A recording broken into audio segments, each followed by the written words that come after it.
Hi, welcome once again to M5's English language learning program, Let's Speak English. I'm Gav Duncan and I'm here on your TV screen to help you learn English. Now, are you sitting comfortably? Yes? Good. And are you ready for today's lesson? Yes? Good. Okay, well, let's learn English together.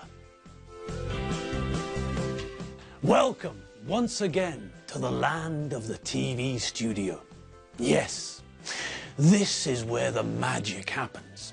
And here we are, making magic without rabbits or top hats. Well, we've got a top hat.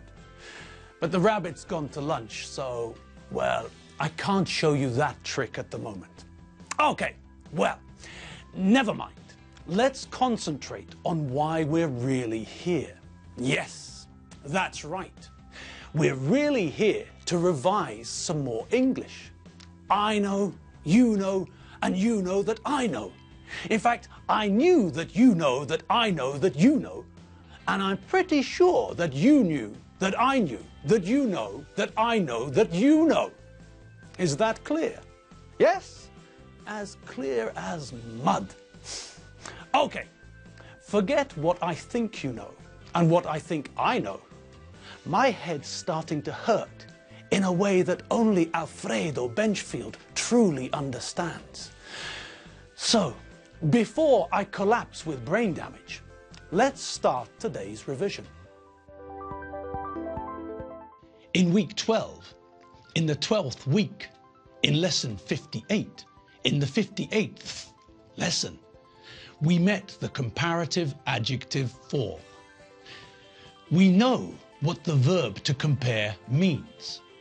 When we look at two or more things and identify what is the same and what is different between them, we are comparing them.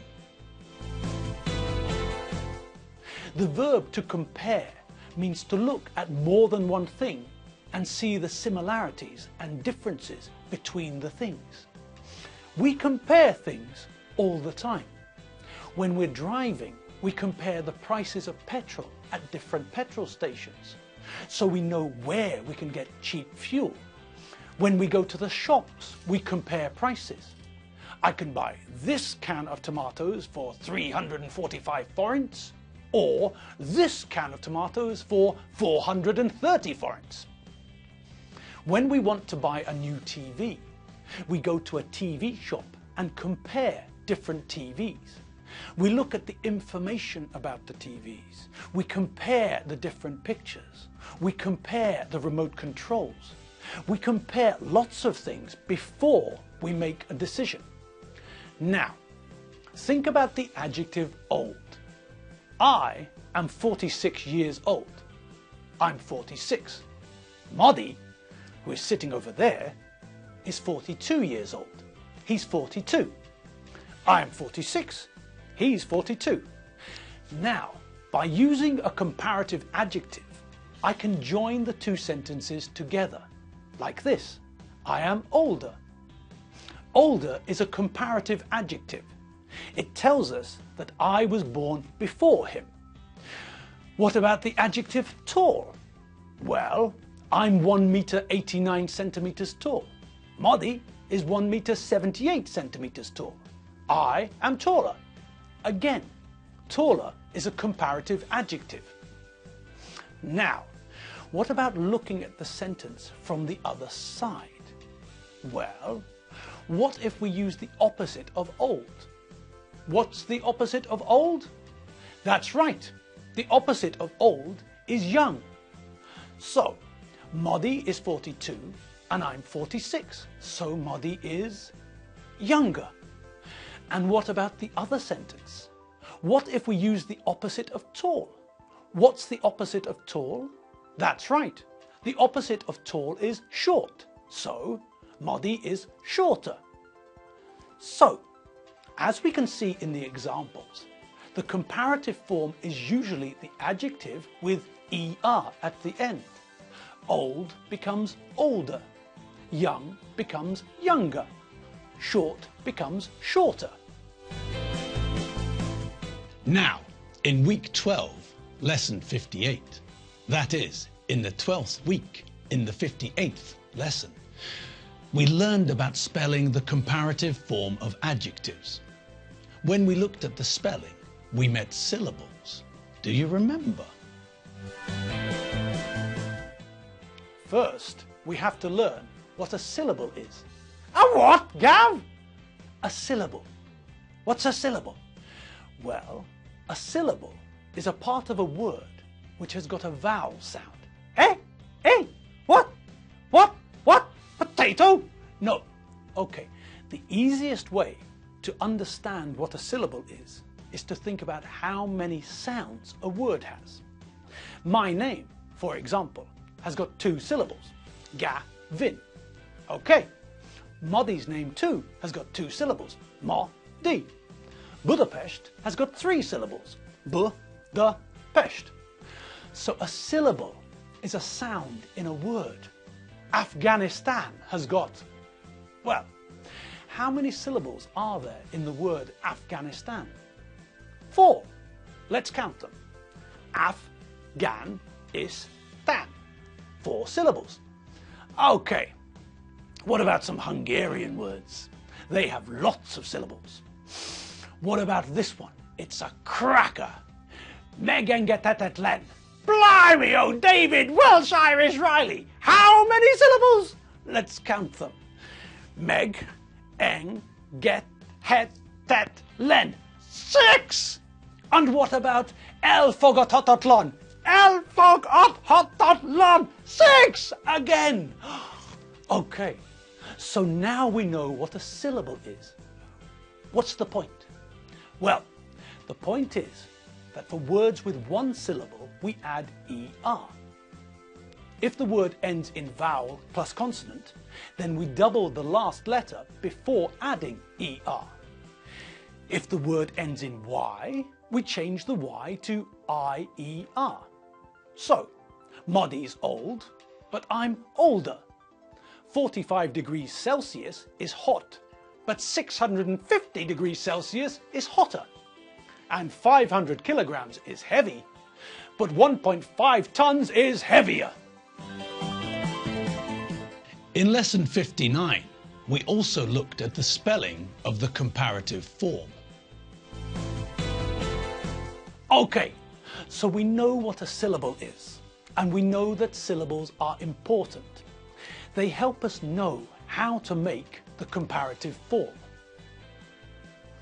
If the adjective has got 1 syllable, we know that it's a short adjective, and we know that we add ER to make the comparative form. Good. Now, let's look at some more spelling rules for the comparative form. We know that if the adjective has got 1 syllable, we add ER to the end of the adjective to make the comparative form. Great. Now, who remembers vowels and consonants? You all do. I know. I was just testing you. Okay, so just to make sure, vowels are A, E, I, O, and U. And consonants are B, C, D, F, G, H, J, K, L, M, N, P, Q, R, S, T, V, W, X, Y, and Z. Great. Now, if the adjective ends in vowel plus consonant, then what happens? Well, if the end of the adjective is vowel plus consonant, we double the last letter before adding ER. So, can we think of an adjective which ends in vowel plus consonant? Well, what about the adjective big? That ends in vowel plus consonant, doesn't it? I is a vowel and G is a consonant. Okay, OJ. So this means that when we make the comparative form, we double the last letter before we add ER. So big becomes bigger. Great. And what about that other group? Which group, Gav? The group of words that ends in Y. Oh, that group. Yes, that group. So, what happens to an adjective which ends in Y? How do we change the adjective to make the comparative form? Well, with adjectives ending in Y, we replace the Y with IER. So, happy, for example, becomes happier. The comparative form of happy is happier. We replace the Y with IER. Great! So happy becomes happier, easy becomes easier, and early becomes earlier. Okay, great. So now we know how to make comparative forms for different adjectives. Short adjectives, those adjectives with one syllable, are easy. We just add ER. If the adjective ends in vowel plus consonant, we double the last letter and then add ER. If the adjective ends in Y, then we replace the Y with IER to make the comparative form. Good. Now what about longer adjectives? Well, if the adjective has 2 or 3 or 4 syllables, then we don't change the adjective. We put more in front of it. So, if we have a long adjective like careful, for example, the comparative form is not carefuler, but more careful. If we look at the adjective expensive, the comparative form is not expensiver, but more expensive. If we look at the adjective interesting, then the comparative form is not interestinger, but more interesting.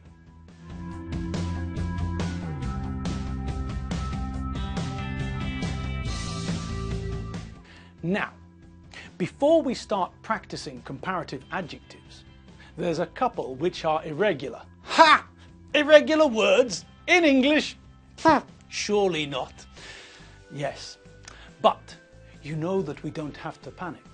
We are, well, what are we?